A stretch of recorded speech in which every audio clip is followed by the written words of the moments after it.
Hey guys, Messmer here with Technical Taekwondo. Today's video we're going to be talking about the cut kick and a couple different variations. One of the things that I have seen over the years is the sport kind of steers the direction that the art is taught. Sometimes it's good and sometimes it's not good.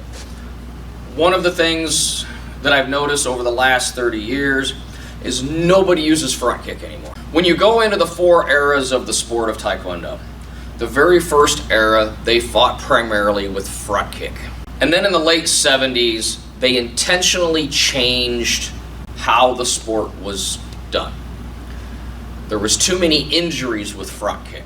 Front kick worked too well. So they changed it and said, we're no longer doing front kick, and this was intentional. All the Koreans got together and they decided that to prevent injury and to promote the sport of Taekwondo, we are going to start using the turning kick or the angle kick, depending on what term you like to use. So they intentionally switched from this to prevent injury.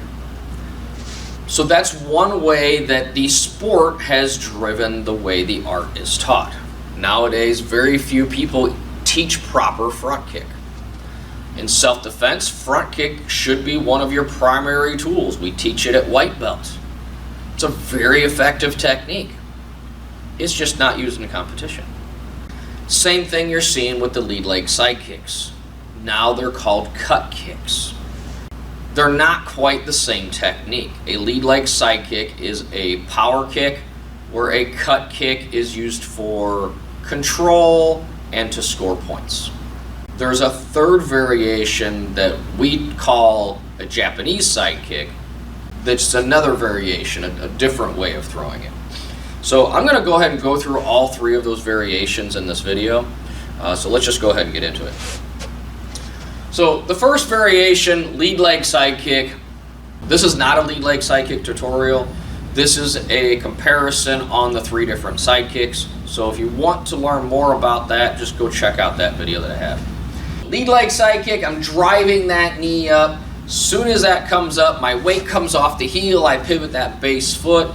With good leg control, I can pause here and then kick. I can just slam that leg through for power and all the way out and back. Also notice I have a full rechamber. When I finish the kick, I'm back to this position here. This does two things. Number one, it gives me more power. Two, it gives me more options. Okay? If I throw a side kick, whether I hit or miss, if I drop my leg, he can now counter. But if I rechamber and he comes in, I can just jam it. Even if I don't have a lot of power on it, even if I'm a little bit off balance, if I'm a little bit off balance, I stumble backwards, but I still neutralize his attack. The way I use my Leadleg Sidekick is primarily a method of control. If you have an aggressive fighter, a proper Leadleg Sidekick will stop him dead in his tracks. It's like walking into a wall that hits back. Getting hit hard tends to slow people down. They don't like it, and now they got to figure out how to get around it. What do they have to do to get around it? Then you can mix in things like the step-up sidekick, where all I'm doing is bringing that back foot up, turning it out. The nice thing about a step-up sidekick versus a skip sidekick, I'm completely committed. Here I come. There's no looking back, it's just all or nothing. The step-up sidekick gives me a little bit more options than just a full-out blitz skip sidekick does. Off of that step-up sidekick, I have the step-up roundhouse. I have the step-up hook. Okay. I have the step-up outer crescent motion.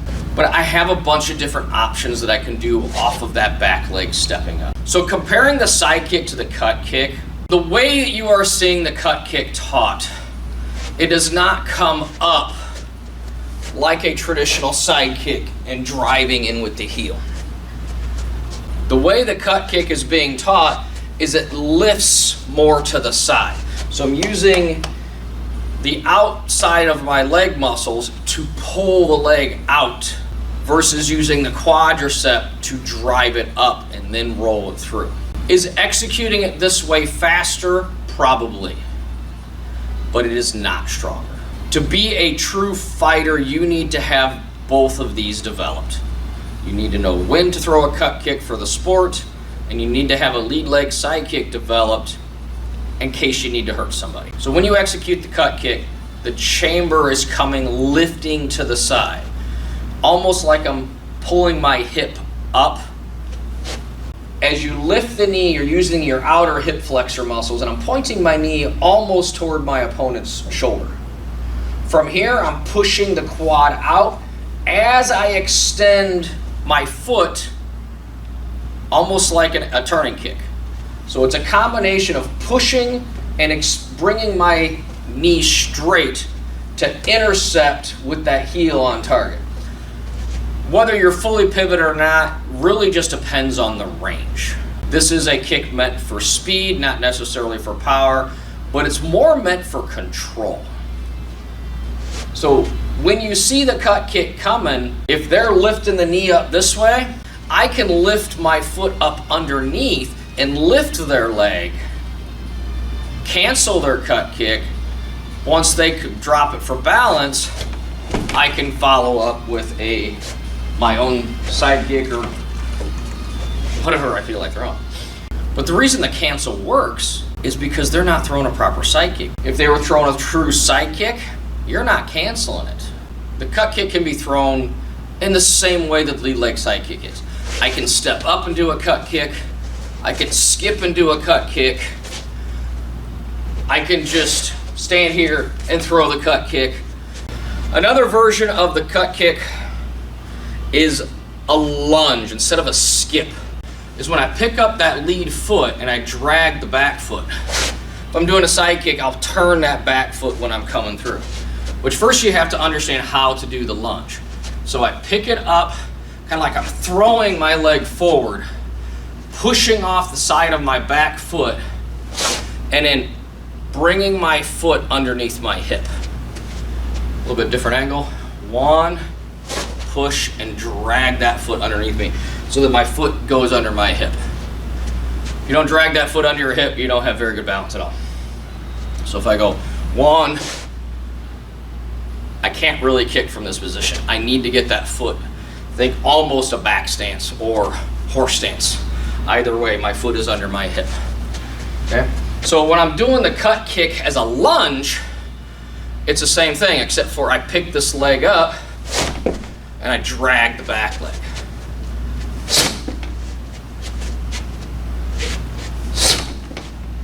Okay? One of the things the cut kick does that drives me crazy is it promotes not rechambering. With the electronic scoring gear that we have today, people drag their foot across the front of the target, and the chance of hitting more sensors, this increases the likelihood that those points will go up. The electronic scoring system has created an alternate way to throw the sidekick. Again, the sport drives the art. When you see kicks thrown, you see that foot drag. That puts me in a position similar to this rather than this. So I end up a little bit closer to my opponent, which is fine if I take advantage of it and come in with the punch, but it can also put me in a position where I'm at risk. Again, just different fighting styles according to the different rules. If grabbing was allowed in Taekwondo, this would have never happened. Because if you kick me, all I gotta do is grab, just not even grab, just put my hand underneath your foot or closed finger and catch it this way, and I got your foot. Now I'm grabbing. That's what's gonna happen in the street. If you always kick and drag your foot, it's gonna make it super easy for someone to grab your leg. So this is where I have one of the biggest problems with this style of kicking is you train that without a rechamber. Which means if you ever have to use this as self-defense, you're gonna get hurt. The last one I want to talk about is the Japanese Sidekick. You'll see often those old trophies where you have this goofy guy standing there and legs bent and everything. That is actually a traditional Japanese sidekick. They would throw this more akin to what boxers use a jab. So there's no pivot on the base foot. Base foot is turned halfway and they're kicking this way. Why is the base leg bent? I believe it's because they dropped the weight to increase power. For years when I was a color belt, I thought that was just a bad sidekick. It's a different sidekick. So the Japanese cut kick comes up very similar to how they're throwing it in modern sport today, where they're using the side of the leg to bring it up and out. They're not using the quads like we do on a power sidekick. So when they're popping this, it's here and this with a knife edge of the foot, the blade of the side of the foot. They're not hitting with the heel, cutting in that way.